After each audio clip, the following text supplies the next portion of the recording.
নমস্কার। CNN24-এর পক্ষ থেকে আমি প্রত্যেক দর্শককে স্বাগত জানাচ্ছি।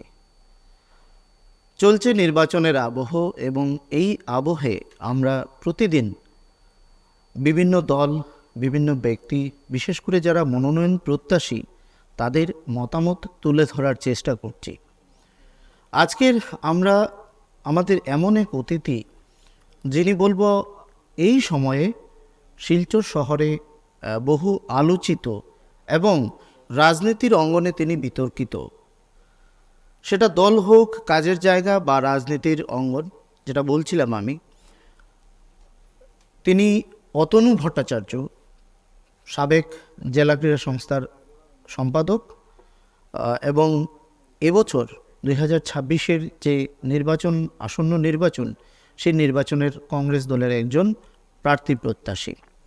আমরা সরাসরি কথা বলবো তার সঙ্গে এবং জেনে নেব তার এই যে কথাগুলো বলছিলাম আমি, আলোচিত এবং বিতর্কিত, এবং তিনি কেন প্রার্থী প্রত্যাশী।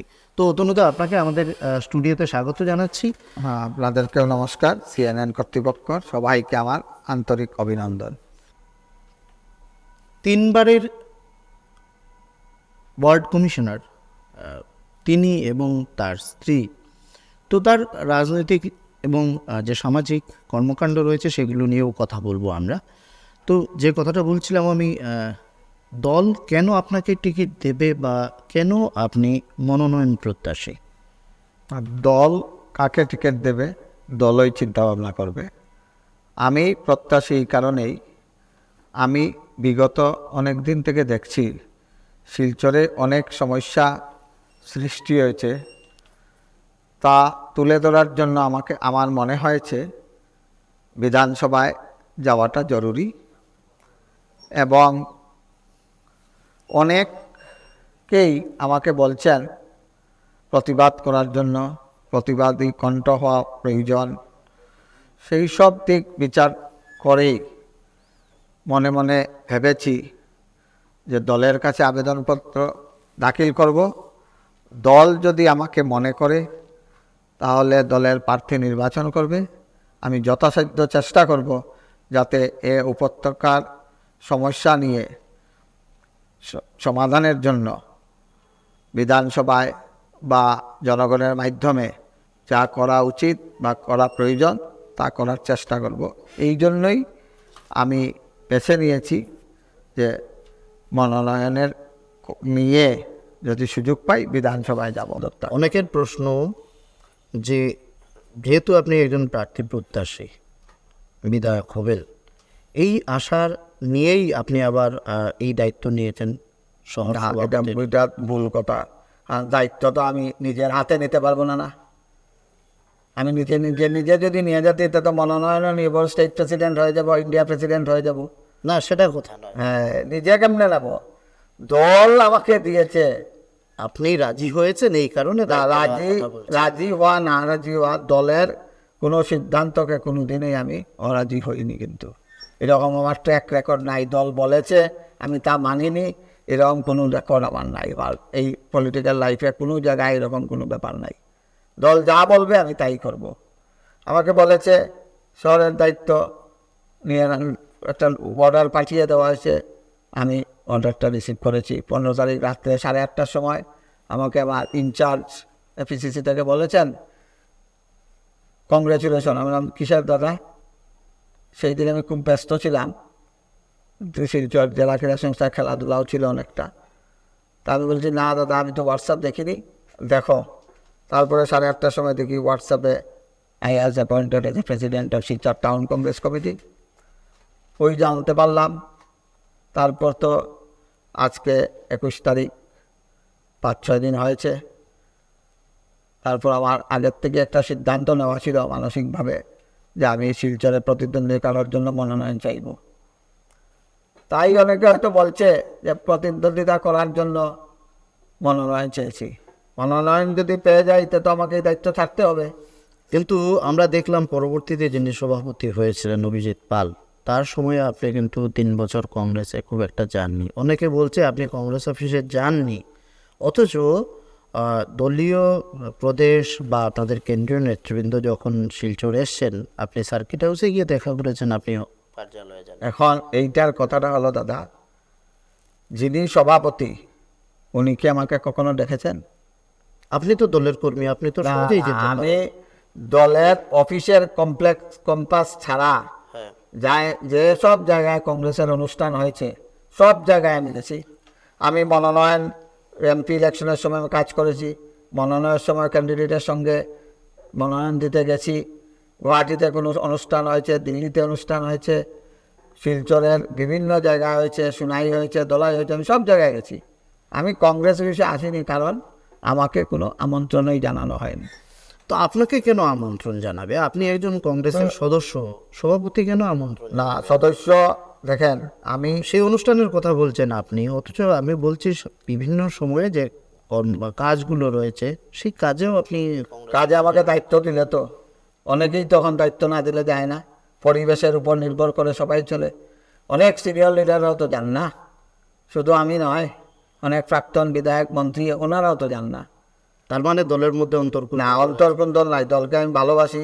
কারণ এরকম আমার কাছে অনেক অফারও এসেছিল দল ছাড়ার, কিন্তু আমি এইরকম চিন্তাধারাই করতে পারি না। কোনো সম্মান না পেলেও দলকে ভালোবাসি, দলেই থাকবো। এখন দলে যদি কাজ দায়িত্ব নাও দেয় তবুও দলের সমর্থিত থাকবো। কিন্তু অভিজিৎ বাবু আবার প্রত্যাশী, হ্যাঁ, এবছর আপনার সঙ্গে আপনার আগে বা পরে হয়তো তিনি তার প্রত্যাশার জন্য তিনি তার কাগজটা দাখিল করেছেন। নিশ্চয়ই। এই অবস্থায় যদি অভিজিৎ বাবুকে ধরুন টিকিটটা দেওয়া হলো, হ্যাঁ, তখন আপনার কি পদক্ষেপ থাকবে? আমি যে দায়িত্বে আছি সেই দায়িত্বই নিভাবো। কারণ আমাকে এমপি ইলেকশনের সময় সূর্যকান্ত সরকার আমাকে বলেছিল, আমি বলছি, ঠিক আছে ভাই, আমি কাজ করব। কোথায় যেতে হবে বলো, অফিসে আসবো না, বাইরে যা যা কাজ দিবে আমি করব। এবং আমি করেছি, ওনার ভাইয়ের সাথেও করেছি, আমরা সবাই আমার স্ট্রিট কর্নার করেছি, জায়গায় জায়গায় পত্রপত্রিকা বেরিয়েছে, নিউজে এসেছে। এবারও যদি আপনি বলছেন, হ্যাঁ, অভিজিৎ বাবু যদি টিকিট পান, আমার তো দায়িত্ব একটা আছে, সেই দায়িত্ব তো আমি নিভাবই। কারণ টাউন প্রেসিডেন্ট হিসাবে তো একটা বিরাট পার্ট থাকবে, তাহলে আমি করবই। অভিজিৎ পাল কেন, আপনিও যদি কংগ্রেসের প্রত্যাশী হন, মনোনীত হন, আমি আপনার জন্যও করবো। আপনি শুরুতে বলছিলেন বুথ কমিটি গঠন করতে হবে বা বিভিন্ন কমিটি গঠন করতে হবে, যেহেতু আপনি নতুন দায়িত্ব পেয়েছেন। তার মানে এই নয় কি যে কংগ্রেস এতদিন থেকে কাজ করেনি এই কনস্টিটিউয়েন্সিতে? যদি কাজ করতে, তবে বর্তমানে এটা না, আমাকে জেলা সভাপতি বলেছেন যে অনেক বুথ কমিটি, ওয়ার্ড কমিটি হয় নাই, তার জন্য ব্যবস্থা নিতে। আসাম প্রদেশ কংগ্রেস থেকে আমাকে বলা হয়েছে যে শিলচর থেকে আমরা অনেকটা বুথ ওয়ার্ড কমিটির লিস্ট পাইনি, তাই যেগুলো বাকি আছে, আমি আজকে গেছিলাম কংগ্রেস অফিসে, সভাপতিকে পাইনি, তবে আমি একটা নোট করে নিয়ে এসেছি কোনটা কোনটা ওয়ার্ড বাকি আছে। তার জন্য আজকের থেকে আমার অভিযান শুরু হয়েছে। আজকেই আমি 5টা বুথের সভা ডেকেছি, আগামীকাল আরও একটা 5-6টা বুথ থাকবে। এইভাবে চেষ্টা করে যাব। দুদিন আবার সরস্বতী পূজাও যে একটু ডিস্টারবেন্স হবে, কারণ ফোকাসটা আমি দেখেছি যে টাউনের ভিতর যে শিলচর কনস্টিটিউয়েন্সি যে ওয়ার্ডগুলো আছে ওইগুলারই বেশিরভাগ পেন্ডিং আছে। যা যা পেন্ডিং আছে অ্যাজ পার ডিস্ট্রিক্ট প্রেসিডেন্ট আমি ওইগুলাকে ফিল আপ করবো। আচ্ছা অতনুবাবু, একটা প্রশ্ন আমার, বর্তমান সময়ে এই মুহূর্তে যদি কথা বলি, আপনার যে বাড়ি রয়েছে, আপনি বলছিলেন আগে প্রতিবাদের কথা, তো এই মুহূর্তে আপনার বাড়ির আশপাশ অঞ্চলে যে সমস্যাগুলো রয়েছে, আপনি বলছিলেন আগে পত্রপত্রিকায় এসছে বা খবরের ইলেকট্রনিক্স মিডিয়ায় এসছে, কিন্তু আমরা যদি দেখি রাঙ্গির খালের কথা, সিঙ্গির খালের কথা, এবার জমা জলের সমস্যা, আপনার বাড়িতেও হয়তো জল ঢুকে। হ্যাঁ, জল ঢুকেছে। হ্যাঁ, এই গোটা বিস্তীর্ণ যে অঞ্চলটা রয়েছে নিউ শিলচর এলাকার, সেই অঞ্চলগুলোর একদিনের বৃষ্টিতেই জমা জল অনেকের ঘরে ঢুকে যায়। সোনাই রোডের বর্তমান যে রাস্তাটা, সড়কটি NHIDCL করেছে, সেটা বলবো আমি বৈজ্ঞানিকভাবে করার ফলে জল স্ট্যাগন্যান্ট হয়ে যায় পুরো এলাকায়। আপনাকে তো রাস্তায় একদিনও দেখলাম না আমরা। আপনি, আমার প্রত্যেক মিডিয়াতে অনেকটা নিউজও এসেছে অনেক দিন, এই তো 10-15 মাস আগেও লঙ্গাই খাল নিয়ে আমি সাধনপুর কাইস্ত অজিত সরকার আমরা একটা মুভমেন্ট দিয়েছি। প্রেস স্টেটমেন্ট দিয়েছি, পত্রপত্রিকা আসছে, কন্টিনিউ আছে। বিগত মাসখানেক আগে রেগুলার 2-3 দিন এইসব ইঞ্জিনিয়ারকে ডেকে আমরা নিয়ে গেছি। সাধনদা, আমি, রতন সরকার, সজল বণিক ছিল, আরও কয়েকজন ছিল, সবাই মিলে আমরা এখানে নাগরিকদেরকে নিয়ে আমরা মুখ করেছি। আমি তো সবসময় লেগে আছি, আমি ইলেকট্রিক কনজিউমার যে ফোরামের এগেনস্টে যে আন্দোলন চলছে ইলেকট্রিক বৈদ্যুতিক মিটার নিয়ে, সেই আন্দোলনের সাথে আমি জড়িত, আমরা করেই যাচ্ছি। ফ্লাইওভার নিয়ে যে চলছে আমাদের যুব সহায় নেতৃত্বে আমি এই কমিটিতেও মুভমেন্টে আছি, এবং নাগরিক অধিকার সুরক্ষা মঞ্চেরও আমি সাধারণ সম্পাদক। ফ্লাইওভারের সাপোর্ট না এগেনস্টে রয়েছে? ফ্লাইওভারের সাপোর্টে, কিন্তু আমরা যে দেখেছি সেটা হলো এলিভেটর রুল। এলিভেটেড? হ্যাঁ, এলিভেটেড যদি হয় তাহলে আমাদের জন্য এটা বিরাট সমস্যা, কোনো লাভ হবে না। এইগুলা ডিসকাশনও আমরা একটা কমিটি আছে, এই কমিটি থেকে আমরা এগুলা নিয়ে মুভ করেছি, জেলা শাসকের সাথে বসেছি, ইঞ্জিনিয়ার সাথে বসেছি। আর যখন আমি জেলা ক্রীড়া সংস্থায় ব্যস্ততা থাকলেও ওদের সাথে আমি সময় সময় যোগদানও করেছি। তা আমি এলিভেটেড করিডোর, আমার প্রস্তাবটা ছিল যদি এলিভেটেড করিডোর হয় তাহলে তো ল্যান্ডিংয়ে সমস্যা হবে, ফার্স্ট অ্যান্ড লাস্টে আর মধ্যে 1-2টা দিলে সমস্যা।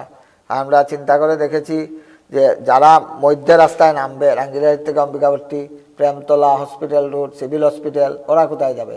এলিভেটেড করিডোর হলে তো উপর দিয়ে চলে যাবে, তাই নিচের সমস্যাটা থাকবেই। তার জন্য মানে ফ্লাইওভার হলে ভালো, জায়গায় জায়গায় ল্যান্ডিং করলে কিছুটা সমস্যার সমাধান হবে। নেতাজি স্ট্যাচু পয়েন্টে যে সৌন্দর্যায়ন হয়েছে, যেটা কতটুকু খুশি আপনি?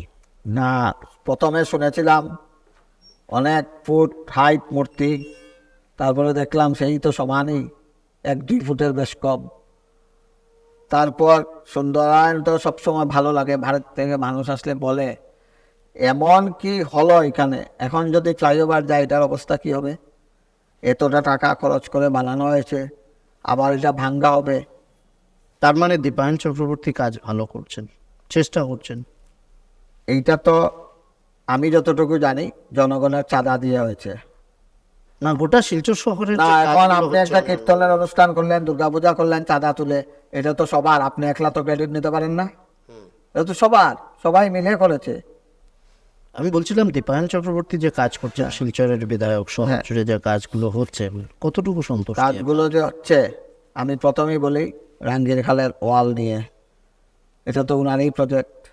উনি বিধায়ক হয়ে প্রথম দিনই নেমে গেছিলেন যে নালাগুলাকে দখলমুক্ত করে এটা কাজ চালু করবেন।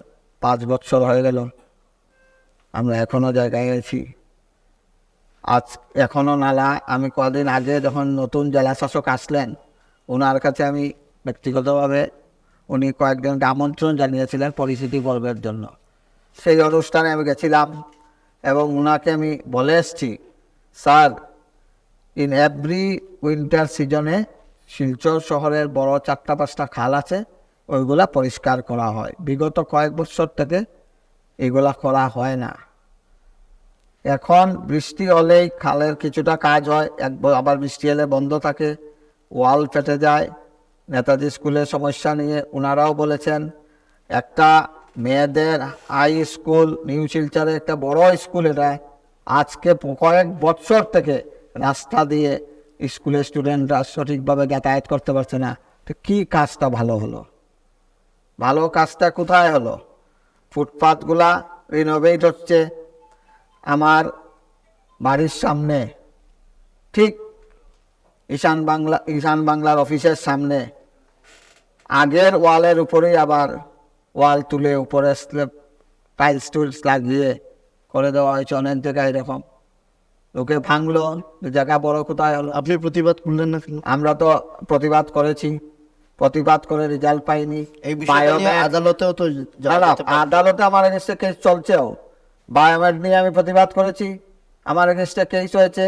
আমার চয়ন ভট্টাচার্যের এগেনস্টে কেস হয়েছে, সৌমিত্রদার এগেনস্টে কেস। আমরা 4 জন ছিলাম, সঞ্জয় রায়, সৌমিত্রদা, চয়ন ভট্টাচার্যের, আমি। বায়োমেট থেকে আমার কমপ্লেন, আপনি বলতে চাইছেন যে যদি আমার মিসেস ছিল complaint। এই ধরনের প্রতিবাদ হয় তাহলে শাসক দল বা শাসক দলের যারা সদস্য রয়েছেন তারা মামলা করে দেন? হ্যাঁ, মামলা আপনি দেখলেন না, ডিভাইডার পূজা নিয়ে রাত্রে অ্যারেস্ট হয়ে গেল। ডলুর চা বাগানে আমরা সবাই গেলাম, নেতৃত্ব দিল সঞ্জীব রায়, এসপি অফিস থেকে ওকে ডেকে বলা হলো। আপনি জানেন তো এইসব জিনিস এইভাবে চলছে। বেশি প্রতিবাদ করলে পুলিশকে লেলিয়ে দেওয়া হয়। রাঙ্গিরখাড়ি রটারিতে রাত্রে কাজ চলার সময় একদিন রাত্রিবেলা কয়েকজন লেবার মদ্যপ অবস্থায় ক্লাবের ছেলেদের সাথে বাড়ির বারান্দায় বসে, যাদের বাড়ি রাস্তার লোকে, বারান্দায় বসে হুলস্থুল করছে। প্রতিবাদ করতেই রাত্রে ওদেরকে অ্যারেস্ট করা হয়। এই অবস্থায় ধরুন আপনি টিকিট পেলেন, আপনার দলের তরফ থেকে আপনাকে টিকিট দেওয়া হলো, তো প্রথম 3টি শিলচর শহরের জন্য কি ইস্যু জনগণের কাছে নিয়ে আসবে? আমি ওই কথাটা বলতেছিলাম। একদম ফার্স্ট ইস্যু হলো শিলচরের ট্রাফিক সমস্যাকে কিভাবে চিন্তা করা যায়। বর্তমানে এই মুহূর্তে ফ্লাইওভার হলেও 5 বছর লাগবে, করিডোর হলেও 5 বছর লাগবে, এই মুহূর্তে কিভাবে করা যায় এটা নিয়ে সমস্যা এক। 2 নম্বর হলো, আমি বিগত অনেক দিন থেকে দেখতে পাচ্ছি শিলচর শ্মশানঘাটের অবস্থা খুব খারাপ। কারণ আমি যতটুকু জানি, শিলচর শ্মশানঘাটের টেন্ডার হয়েছিল, শুনেছি 2.5 কোটি টাকা আর 3.5 কোটি টাকা। এই দুটা জায়গায় একটা কমিটি বানিয়ে দেওয়া ছিল। কমিটি বলছিল 2.5 কোটি টাকা, মিউনিসিপ্যালিটিতে নিয়ে রাখা হয়েছে 3.5 কোটি টাকা। এরকম একটা টানাটুলান চলছে। কেন এই কাজটা হচ্ছে না? কারণ 7 ঘন্টা 6 ঘন্টা একটা ডেড বডি নিয়ে বসে থাকা খুব সমস্যা হয়ে গেছে। হ্যাঁ, আমি শীতের দিন আমরা দেখতে পাচ্ছি মানুষ, এমনিতেই শীতের দিন বয়স্ক মানুষের দেহাবসান ঘটে। এই অবস্থায় শহরের যে একটাই শ্মশান, তার যে না, সেটা না হয় বুঝলাম, আধুনিকীকরণ একটা ইলেকট্রনিক, এটা স্যাংশন করা কেন হচ্ছে না? এই একবার একটা দুটা প্রজেক্ট। 3 নম্বর প্রজেক্ট হলো খালগুলাকে জরুরিকালীন অবস্থায় রিনোভেট করা, বানানো হোক, পরে আগে তো এক্সিভেট করে পরিষ্কার করা হোক। বানানোর তো সময় লাগে, তো এক্সিভেট কেন করা হচ্ছে না? একদিনে তো করা হলো না এই 4 বছরের মাঝে। 4 নম্বর হলো যে মানুষকে যেভাবে ভয় দেখিয়ে আজকাল রাজনীতি করা হচ্ছে, তার বিরুদ্ধে রুখে দাঁড়ানো। মানুষ এখন ভয় পায়, প্রতিবাদ করতে সাহস পায় না। আমরা দেখেছি, আপনাকে বলা হবে অরুণোদয় পেতে হলে কমিশনারের বাড়িতে যাবে না। আমার ওয়ার্ডে এগুলো হয়েছে।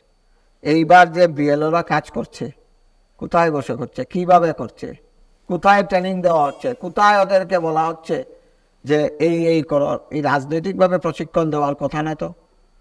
আর রাজনৈতিক ব্যক্তির বাড়িতে বসে লিস্ট বানানোর কথা না তো। 5 নম্বর আপনি আমার প্রধান সমস্যাটা আমি তুলে ধরছি, যে এই সমস্যাগুলোর মধ্যে আরো অনেক সমস্যা আছে। সমস্যার না, আমি প্রধান 3টি বা 5টি বলছিলাম। আমি সমস্যা 5 নম্বর সমস্যা কী হতে পারে? 5 নম্বর সমস্যা, আমাদের এখানে বেকারত্ব একটা সমস্যা হয়েছে। চাকরি পাচ্ছে না। প্রাইভেটলি অর্গানাইজেশনগুলাও কোনো ধরনের কপারেশন করতে পারছে না। কারণ হলো ওদের সেই ইনফ্রাস্ট্রাকচার নাই। ইনফ্রাস্ট্রাকচারকে ডেভেলপ করে, আর এটা সবের মূলে যে সমস্যাটা রয়েছে, এই সবগুলা কারণের পিছনে কিন্তু একটা প্রধান সমস্যা, পৌরসভার ইলেকশন না হওয়া। পৌরসভার ইলেকশনটা ইচ্ছা করেই করানো হয়নি। কারণ করানো হলে পাওয়ারটা সেন্ট্রালাইজড হয়ে যায়। আমার একার হাতে রেখে দিয়েছি, আমি যা চাইব তাই করব। অলিগলির কাজ হোক না হোক, রাস্তার কিনারে আমি কাজ দেখাবো, ভালো ড্রেনকে ভেঙে নতুন করে করব। এইগুলা হলো সব সমস্যা সমাধান হয়ে যেত যদি পৌরসভা একটা লোকাল বডি থাকতো। কারণ আপনিও থাকতেন, আমিও থাকতাম, সবাই আমরা হাল্লা চিৎকার করতাম। One sided, one man army চলছে পৌরসভা। আর যতটা সমস্যা আমি বলেছি, তার মূল কারণ কিন্তু পৌরসভাতে একজন সরকারি মনোনীত একজন অফিসার রয়েছে, তার কথাই কি বলছেন আপনি? না, পৌরসভা রেগুলেট কে করছে? মনোনীত অফিসার তো আসছে যাচ্ছে। সরকার পক্ষ করছে, সরকারের কোনো প্রতিনিধি করছেন। কেন ইলেকশন হলো না? কে করছেন? কার কথা বলতে চাই? আসাম সরকার কেন ইলেকশন করলো না? কে বাধা দিয়েছে? সেটাতে না হয় পড়ে আসছি আমি। কারণ প্রথম থেকে শুনলাম যে কর্পোরেশন হয়ে গেছে, একসাথে কর্পোরেশন হবে। এমএলএ নাকি বলেছেন, ডিব্রুগড়ের এমএলএ তো ওনারও তো হলো। ওরা বললো না, এখন তো পৌরসভা হয়ে যাক, পরে দেখা যাবে। পরে পৌরসভাতে কনভার্ট করলেন, কেন আমাদের এটা হলো না? আমি পাঁচটা প্রশ্ন করেছিলাম আপনাকে, এর মধ্যে আমি ভেবেছিলাম যে হয়তো আপনি প্রথম পৌরসভার কথা বলবেন। সবচেয়ে মূলে কিন্তু পৌরসভা। যাই হোক, শেষের প্রশ্ন না, এই পৌরসভা সবচেয়ে আমি নির্বাচন বললাম না নিয়ে ফাদার অফ দিস প্রবলেম। কিন্তু আপনি এখানে একটা জিনিস উল্লেখ করেছেন যে পৌরসভার নিয়ন্ত্রণ করছে বিশেষ কেউ, সেই বিশেষ ব্যক্তিটা কে? বিশেষ কেউ যে প্রতিনিধি, রাজনৈতিক প্রতিনিধি। কারণ পৌরসভায় গেলে আমরা তো পৌরসভায় সবাইকে চিনি, সবাইকে জানি। এই পৌরসভা নিয়েই তো আপনাদের কোনো আন্দোলন নেই দল কংগ্রেসের। হ্যাঁ, আন্দোলন নেই। গত 4 বছর 5 বছর এই সময়ের মধ্যে আমরা দেখলাম অভিজিৎ বাবু আপনার প্রথমে তমাল বণিক, তারপর অভিজিৎ পাল, তারপর রাজকের দিনা সজল আচার্য। তমাল বণিক যখন সভাপতি ছিলেন আমরা প্রায় ধর্ণা দিয়েছি এবং ডকুমেন্টারি প্রুফ আছে আমার কাছে। আমি যখন শহর সভাপতি ছিলাম আমি মেমোরেন্ডাম নিয়ে সিএমকেও দিয়েছি পৌরসভায়। তাহলে ওই যে অভিজিৎ বাবু কিছুটা কম করেছেন এই বলতে। উনি পৌরসভা নিয়ে কিছু করেছেন কিনা আমার জানা নেই, কিন্তু আমি দেখিনি, পত্রপত্রিকায় দেখিনি, কোনো নিউজ চ্যানেলে দেখিনি। তো আমরা যে করেছি পত্রপত্রিকায় আছে এবং মেমোরেন্ডাম সিএম এর কাছে আমি 2 বার পাঠিয়েছি। ডিসি অফিসে আমরা ধর্ণা দিয়েছি। সজল বণিক, রঞ্জন রায়, আমি ব্যক্তিগতভাবে 3 বার 4 বার করে এই পৌরসভার মিসবাহুল ইসলাম লস্করকে নিয়ে, কিশোর ভট্টাচার্যকে নিয়ে, তমাল বণিক তো ছিলই, ওনার নেতৃত্বে আমরা অনেকবার করেছি। যখন তমাল বণিক সরলেন তারপরে আমি জানা নেই আমার যে পৌরসভা নিয়ে কোনো মুভমেন্ট হয়েছে কিনা, না হলে করাসপন্ডেন্স হয়েছে কিনা না আমি বলতে পারবো না, কিন্তু আমরা সক্রিয় ছিলাম। করাসপন্ডিং প্রুফও আছে এবং অনেক ভিডিও টিডিও নিউজ টিউজ সব আছে। কারণ আমরা যেটা ইনভলভ থাকি আমরা ওটাকে রাখার চেষ্টা করি। কাজে প্রয়োজন হলে আপনাকে এই যে বলছেন হয়নি, হয়েছে। 2020 সালে কোভিডের ঠিক আগ মুহূর্তে পৌরসভা শেষ হয়েছিল, আজকে 26 প্রায় 6 বছর। কেন করা হলো না? কার স্বার্থে? কার এমন ক্ষমতা যে আসামের সব পৌরসভা হলো, শিলচরের পৌরসভাকে আটকে রেখে দেওয়া হলো? পৌরসভা আটকা থাকায় আরেকটা সমস্যা হয়েছে। আর আমরা আগে দেখতাম যখন সরকারি অনুদান আসতো প্রত্যেকটা ওয়ার্ডে ডিস্ট্রিবিউট হতো। কোন ওয়ার্ডে কি ডিস্ট্রিবিউট হয়েছে? রেশন কার্ড নিতে হলে এমএলএর বাড়িতে যেতে হয়, অরুণোদয়ের নাম লিখতে হলে বলা হয় এমএলএর বাড়িতে গিয়ে নাম লেখাটা কি জাস্টিস? তার মানে এমএলএ পুরসভার, হ্যাঁ, শিলচর এমএলএর বাড়িতে গিয়ে রেশন কার্ডের নাম দিতে হয়, অরুণোদয়ের নাম লেখাতে হয়, বৃদ্ধ ভাতা বিধবা ভাতা লেখাতে হয়, ফাইন্যান্সিয়াল কোনো আপনি সোজাসুজি বলুন না যে আপনি সোজাসুজি কথাটা বলুন না। আমি তো বললাম এইসব জিনিস এমএলএর বাড়িতে কি হওয়া উচিত? অর্থাৎ পুরসভার কাজটা এমএলএই করছেন। হ্যাঁ হ্যাঁ, এইগুলা তো পুরসভার কাজ। আমরা আগে এই যে দেখেছি পুরসভার রাস্তাঘাট যেগুলো হচ্ছে সব, হ্যাঁ, পুরসভার যে পুরসভার যে উন্নয়নমূলক কাজ হ্যাঁ, হচ্ছে, পুরসভার যে ওয়ার্কটা হচ্ছে, ধরুন আজকে আমরা বিগত দিনে দেখেছি যে কিছু কাজ ডিস্ট্রিবিউটার আগে চেয়ারম্যান বা কমিশনার ম্যাডাম আলোচনার জন্য সবাইকে ডেকে নিতেন কী কী সমস্যা আছে। আজকাল এটা নাই। আগে তো আমরাও গেছি, এক্স কমিশনার হিসাবে আমরাও মিটিংয়ে পার্টিসিপেট করছি, আমাদের কথাবার্তা তুলে ধরেছি। আজকাল তো এইসব নাই, কোনো ডিসকাশনই হয় না যে এই ওয়ার্ডে কী সমস্যা। আমি বিরোধী পার্টি, তুমি রাজনৈতিকভাবে সরে থাকো, তোমাকে ডাকা হবে না, আমার অভিজ্ঞতাকেও কাজে লাগানো হবে না। আর তুমি তো বিরোধী, তুমি চলে আসো আমার দলে, তারপরে হবে। এই বর্তমান পরিস্থিতি রম চলছে, দলে আসো, না হলে এগুলোই চলবে। তো এই বিষয়গুলো নিয়েই মোটামুটি আপনি আগামী যে নির্বাচন হচ্ছে সেই নির্বাচনের মাধ্যমে নামছে না। হ্যাঁ, পৌরসভার স্বচ্ছতা বজায় রাখতে হবে সবের আগে। জনগণ ডাইরেক্টলি পৌরসভার সাথে কানেক্ট রাখতে হবে। আর আমার যে একটা মানসিক প্রস্তুত আমি এইভাবে, যদি আমি নির্বাচিত হই তাহলে, যদি টিকিট টিকিট পাই, নির্বাচিত হই, তাহলে জনগণ ডাইরেক্ট কন্ট্যাক্টে থাকতে হবে। আমাকে ফোন করলেও ফোন ধরতে হবে, রাত্রে নিশায় সবসময় ওদের পাশে থাকতে হবে। গাড়িতে উঠে গ্লাস লাগিয়ে চলে গেলে হবে না। অসংখ্য ধন্যবাদ আপনাকে। এবং দর্শক বন্ধুরা, অতনুবাবু যে বিতর্কগুলো ছিল তার পেছনে বা যে আলোচনাগুলো তাকে নিয়ে হতো, সেই আলোচনাগুলোর আশা করি সাধারণ মানুষের যে কথাগুলো থাকে সেই কথাগুলোর জবাব তিনি দিয়েছেন। এবং রাজনীতির যে আবহ চলছে বর্তমান সময়ে, দিন কয়েক পরেই হয়তো নির্বাচনের নির্ঘণ্ট ঘোষণা হবে। এই অবস্থায় যদি তিনি দলীয় টিকিট পান এবং মনোনয়ন, যদি প্রত্যাশী তিনি, যদি দলীয় টিকিট পান এবং যদি নির্বাচনে তিনি জয়ী হন, তাহলে তার স্বপ্ন এই শহরকে নিয়ে, এই শিলচরকে নিয়ে কী কী থাকবে, জনগণের কাছে কিভাবে যাবেন তিনি, এবং জনগণকে কি কথাগুলো বলবেন সেগুলো তিনি মোটামুটি তুলেই ধরেছেন। এই অবস্থায় সময় বলবে কথা, যে কথাটা আমি বলি সময় বলবে কথা, সময়ই তার উত্তর দেবে। আপনাদের অসংখ্য ধন্যবাদ এই সময়টুকু আমাদেরকে দেওয়ার জন্য, এবং অতনুবাবু আপনাকেও নমস্কার, CNN কর্তৃপক্ষকে আমার নমস্কার। শেষে একটাই কথা বলবো যে আমারও একটা কথা ছিল, যে আমি একটা কথা তখন বলতে ভুলে গেছি, একদম সংক্ষেপে দাদা, একদম সম্পর্কে, যে নির্বাচিত হয়ে রেড ক্রস এবং জেলা ক্রীড়া সংস্থার এই অব্যবস্থাও দূর করতে হবে। এটার জন্য চেষ্টা নিতে হবে, কারণ পৌরসভা যারা হয়নি, রেড ক্রসও পেন্ডিং হয়ে রয়েছে। কার অ্যাঙ্গুলে রয়েছে, কে চেয়ারম্যান, কেন মিটিং ডাকেন না, সেই অবস্থা দিয়েছে তো মিটিং ডাকতে বাধা দেওয়া হয়। এই যে শিলচরের শহরে সব এই নাগরিক রেড ক্রসের সঙ্গে তো বিধায়ক, হ্যাঁ, বিধায়ককেই তো ইনিশিয়েটিভ নেওয়া উচিত। জেলা ক্রীড়া সংস্থার ব্যাপারে উনি একদিন বসেছিলেন, অ্যাসোসিয়েটেড ভাইস প্রেসিডেন্ট অলিম্পিক হয়ে যে সমস্যার সমাধান করতে, তারপর উনি কি করলেন আমার তো জানা নেই। উনি যখন চেয়ারম্যান রেড ক্রসের, উনার উপরেই তো করতে হবে জিনিসটা। কেন ইলেকশন হচ্ছে আজকের দিনে বন্ধ রেড ক্রস, আজকের দিনে বন্ধ? এগুলা দায়িত্ব কে নেবে? এগুলার জবাব দিতে হবে আগামী নির্বাচনে, ঘরে ঘরে এগুলার জবাব চাইবে। খালি দমকে কেন অমুকের বাড়িতে গেলে, আমার ওয়ার্ডে যদি কোনো নাগরিক আমার বাড়িতে আসে, বিজেপির কর্মকর্তারা ভয় পান, অতনু ভট্টাচার্যের বাড়িতে গেলে অরুণোদয়ের জন্য আসবে না, বিকালবেলা আসবে। আজকে অরুণোদয়ের মিটিং আছে, গিয়ে দেখা যায় মন কি বাত অনুষ্ঠান চলছে, ওইখানে ফটো তুলতে হবে, পাঠাতে হবে। এবং আমাদের কোনো সভায় যদি কোনো মানুষ যায়, ওরা ফটো তুলে নিয়ে ওদেরকে বাড়িতে ডেকে নিয়ে চার্জিং করে, তুমি ওর সাথে কেন গেলো? এই অবস্থায় আপনার কথা শুনবো আমরা আরেকদিন না হয় আমাদের কথা তো বলার অনেক কিছুই আছে, সময়ের অভাবে অনেকটা হয় না। তো যে কথাটা বলছিলাম আমি, যে কথাটা সবসময় বলি, যে আমাদের এই প্রয়াস, এই আপনাদের সঙ্গে এই যে অনুষ্ঠানগুলো আমরা উপস্থাপন করি বিভিন্ন ধরনের, বর্তমানে যেহেতু নির্বাচনী আবহ চলছে, তাই প্রার্থীকেন্দ্রিক আমরা এই অনুষ্ঠান, সেটা প্রত্যেকের কাছে পৌঁছে দিতে আপনাদের কাছে আমরা করজোড়ে আবেদন করছি। আপনারা অবশ্যই আমাদের এই প্রোগ্রামটিকে লাইক, শেয়ার এবং কমেন্ট করে প্রত্যেকের কাছে পৌঁছে দেবেন। ধন্যবাদ, ভালো থাকবেন, সুস্থ থাকবেন। ধন্যবাদ।